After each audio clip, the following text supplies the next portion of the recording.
Hey, what is up guys? I'm KBHD here, and this is the iPhone 6S.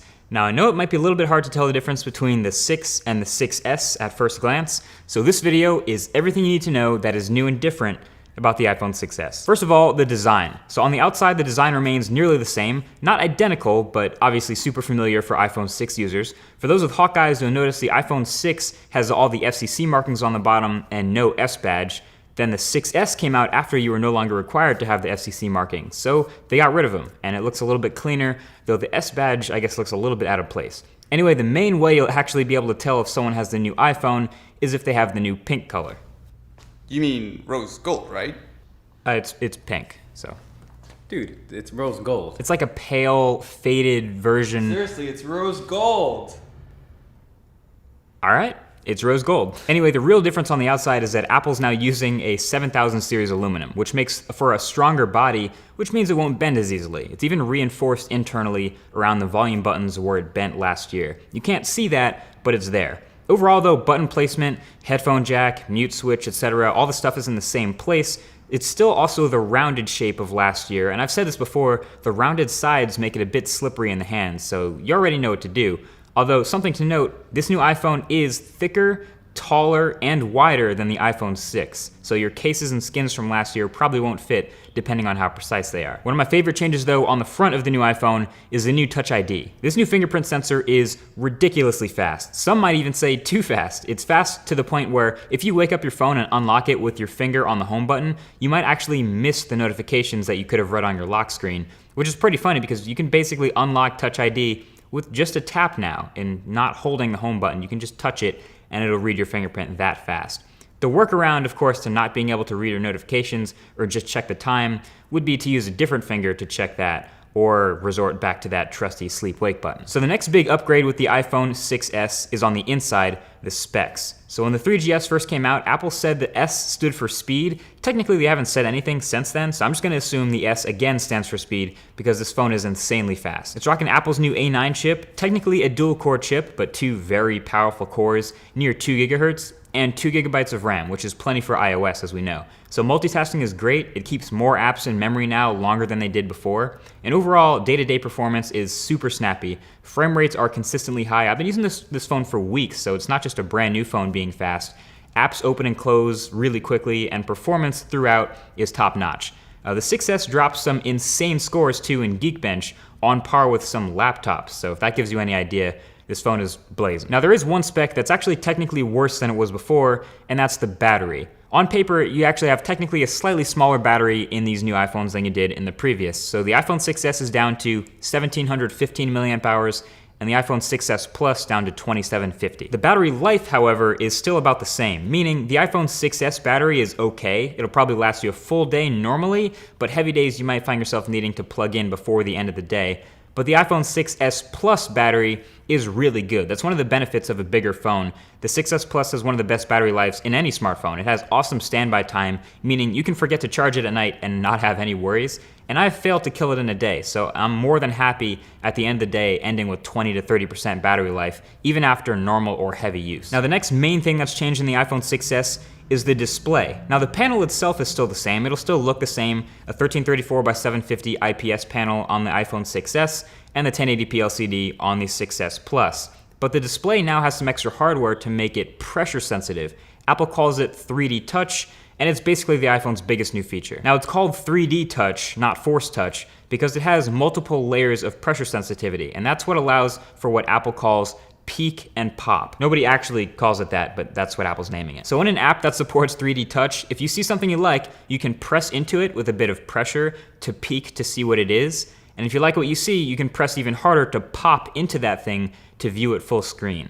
And that's the essence of peek and pop. It's not just a long press, so you can actually peek into something and then decide that's all you want to see, and then you can release it to minimize it back. You can also 3D touch on the home screen, so apps that support it will reveal quick shortcuts to functions inside them when you press with some pressure. And a couple of Apple apps support this to start, a few third-party ones are doing this too, and with a little practice you can kind of get to remembering where certain functions are in the shortcut. So you can actually get it to do what you want to do a little bit quicker. It works pretty well now, but we have to remember this is still pretty early for the new iPhones, and a lot of the apps that we use today aren't supported by 3D touch. Developers, however, are getting on that, and when developers build in 3D touch functionality in a meaningful way into their apps, it'll start to build out and it'll be a lot more prevalent throughout the whole OS. So again, right now, when it's early, it seems a little bit excessive, like gimmicky, but it'll become very important in the future. When an app isn't supported and you try to 3D touch the icon on the home screen, for example, the new haptic engine gives you this quick triple buzz and it blurs the edges, letting you know there's nothing to see here. So you kind of figure out which apps have 3D touch functionality and which don't in a matter of just going around and pressing all the apps on your home screen until you find the good ones. Overall, I think 3D touch is pretty cool, but again, it will only get cooler in time thanks to developers. So the last but not least new thing on the iPhone 6s is the camera. The phone is rocking a new 12 megapixel sensor, same flash and mostly the same optics and everything, just a new sensor with the new specs to back it up. I have taken a lot of photos with my iPhone 6s Plus, partly because, I'm testing it and it's a new camera, but also because iPhones consistently encourage taking photos. The camera interface has been some of the best balances of control and ease of use in any smartphone in my opinion, so I love the app, and it's super fast and responsive and easy to take a great photo. So iPhone 6s Plus also benefits from having optical image stabilization, so low light photos are a little bit cleaner and video looks a lot smoother. So here are the photos, and honestly you're not going to notice a whole ton of difference in detail getting 12 megapixels versus 8, but most of the improvements you're going to notice I actually see in the colors and the image processing. Not a whole lot of sharpening going on, but there's still plenty of detail throughout the frames, and you'll probably notice colors are kind of warm throughout every scene. And that's actually pretty natural and a good representation of the actual subject, as opposed to sort of cooling off the colors, which might look a little better at first, but is less accurate. It handles exposure great, and dynamic range is pretty good since HDR is never really too aggressive since it's auto HDR. And same thing in low light. You start to see a little bit of noise as you would expect, but overall nothing too crazy here. And again, this is pretty much all just walk up to the subject, point and shoot. Now jumping from 8 megapixels to 12 now means the iPhone finally has enough pixels to shoot that 4K video I love so much. And the video from the sensor is beautiful as expected. Now if you're serious about shooting a lot of video on the iPhone, you pretty much have to go 6s Plus to get that optical image stabilization. But yeah, more of the same characteristics show up here. Detail without being overly sharp, and great exposure and dynamic range while not blowing things out, and accurate colors with warm tones all the way through. There's also a new feature in the camera this year called live photos, and I've tried really hard to give this a chance and see if it's not a gimmick, but it kinda is. Basically, live photos, which are enabled by default, captures 1.5 seconds before and 1.5 seconds after you press the shutter button for every picture. And you can even see the live indicator while you're capturing after you hit the shutter button. So you can sort of view that short GIF with sound by 3D touching the photo you just took and seeing the lead up to the shot and then what happened right after. It can be cool every once in a while, like being able to see something blowing in the wind or capturing the lead up to a photo or what happened right after you click the shutter. I don't know, my live photos would probably be a little more interesting if I was taking pictures of more dynamic things like people, but instead most of mine are just picking the camera up and then putting the camera back down, usually back into my pocket.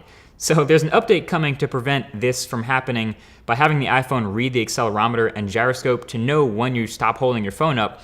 But yeah, that's pretty much it for live photos. There's no way to share them, you just share the normal picture, and all you have to do with them is set them as your wallpaper or make them your Apple Watch face. Basically, I've come to the conclusion that live photos are just a really big, beautiful demo for 3D touch. And that's fine, it's enabled by default. They take up the space of 2 photos instead of 1, so not a big deal with storage. And the only way to view them is with a 3D touch, so learn it. 3D touch is going to be important really soon. But that's it. That's everything that's new with the new iPhone 6s. It's running iOS 9, and if you're already using a previous iPhone, you're probably already very familiar with iOS 9, so I don't need to tell you about the slightly new font or the slightly worse multitasking carousel, in my opinion. You're already familiar with the experience. If you're not coming from an iPhone, you might be interested in the 6s for its blazing fast performance and ease of use and awesome camera. My biggest problem with it is 16 gigabytes? Really? With 4K video and live photos and everything like that? Honestly, it's 2015. We're pretty much done with that. 16 gig phones need to die. And it's not just Apple, everyone stop it. Anyway, that's been it. I guess let the hype train begin for the iPhone 7. Thank you for watching this review video. If you enjoyed it, feel free to hit that like button down below. And if you have any comments or questions, I'll be hanging out in the comment section below and we can chat there as well. Thanks for watching, and I'll talk to you guys in the next one. Peace.